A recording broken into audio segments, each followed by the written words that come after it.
CAA act के नियम कानून क्या हैं? तहत हो कि भाजपा की केंद्र सरकार ने देश में सीएए कानून को लागू कर दिया। 11 मार्च को देर शाम केंद्र सरकार ने सीएए कानून लागू करने की घोषणा कर दी। इस कानून को लागू होने के बाद गैर मुस्लिम शरणार्थियों को भारतीय नागरिकता मिलने का रास्ता साफ हो गया है। सीएए नागरिकता संशोधन कानून 2019 तीन पड़ोसी देशों पाकिस्तान, अफगानिस्तान, बांग्लादेश के उन अल्पसंख्यकों को भारतीय नागरिकता देने का रास्ता खोलता है जिन्होंने लंबे समय से भारत में शरण ली हुई है। इस कानून में किसी भी भारतीय, चाहे वो किसी भी मजहब का हो, नागरिकता छीनने का कोई प्रावधान नहीं। भारत के मुस्लिमों या किसी भी धर्म और समुदाय के लोगों की नागरिकता को इस कानून से कोई खतरा नहीं है। साल 2019 में आया था कानून। सीएए को भारतीय संसद में 11 दिसंबर 2019 को पारित किया था, जिसमें 125 वोट इसके पक्ष में पड़े थे और 105 इसके खिलाफ थे। राष्ट्रपति द्वारा इस विधेयक को 12 दिसंबर को मंजूरी दे दी गई थी। नागरिकता संशोधन कानून यानी सीएए का full form citizenship amendment act है। ये संसद में पास होने से पहले सीएबी यानी सिटीजनशिप अमेंडमेंट बिल था। राष्ट्रपति की मोहर लगने के बाद ये बिल नागरिक संशोधन कानून सीएए सिटीजनशिप अमेंडमेंट एक्ट यानी कानून बन गया। उत्तर प्रदेश के पुलिस महानिदेशक प्रशांत कुमार ने नागरिक संशोधन कानून लागू होने के बाद पूरे प्रदेश में यूपी पुलिस को अलर्ट कर दिया है। उत्तर प्रदेश सरकार और डीजीपी के आदेश मिलने के बाद आगरा पुलिस कमिश्नरेट हरकत में आ गई है। आगरा जनपद को सेक्टर जोन में बांट दिया है। किसी भी अनहोनी के लिए अलग से पुलिस फोर्स तैनात रहने को कहा है।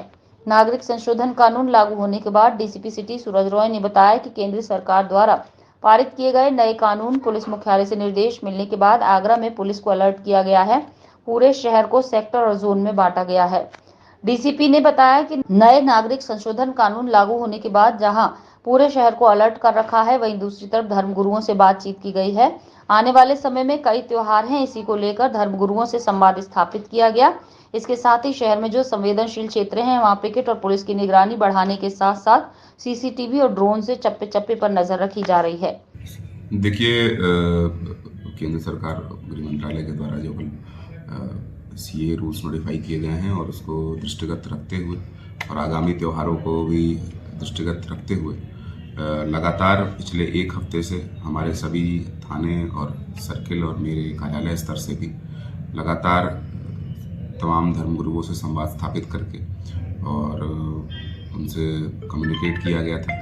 कल जो नोटिफिकेशन जारी किया गया उसके क्रम में पूरे आगरा जनपद को सेक्टर जोनल स्कीम में रखा गया है और जो भी सेंसिटिव स्पॉट्स चिन्हित किए गए हैं वहाँ पर पिकेट और मोबाइल ड्यूटीज़ भी स्थापित की गई हैं। इसके अलावा बहुत हैवी फोर्स का डिप्लॉयमेंट करके पैदल गश्त और सोशल मीडिया सर्विलांस से भी मॉनिटरिंग की जा रही है। ड्रोन कैमरों के द्वारा भी निगरानी की जा रही है और लगातार कम्युनिटी से संवाद स्थापित करके ये एक संदेश दिया जा रहा है कि कोई भी किसी भी प्रकार की रूमर मॉन्गरिंग ना हो और जो सीए रूल्स हैं उसका असली पर्पस जो है उसको भी संवाद करके सबको बताया जा रहा है कि इसके वजह से किसी भी भारत के नागरिक पे कोई भी किसी भी प्रकार का असर नहीं पड़ेगा। ये केवल उन शरणार्थियों के लिए है जो जो पाकिस्तान, बांग्लादेश और अफगानिस्तान से वहाँ पर माइनॉरिटी होने के कारण रिलीजियस प्रोसिक्यूशन की वजह से बच के आए हैं, उनको नागरिकता देने का प्रावधान है। इस देश के किसी नागरिक पर इस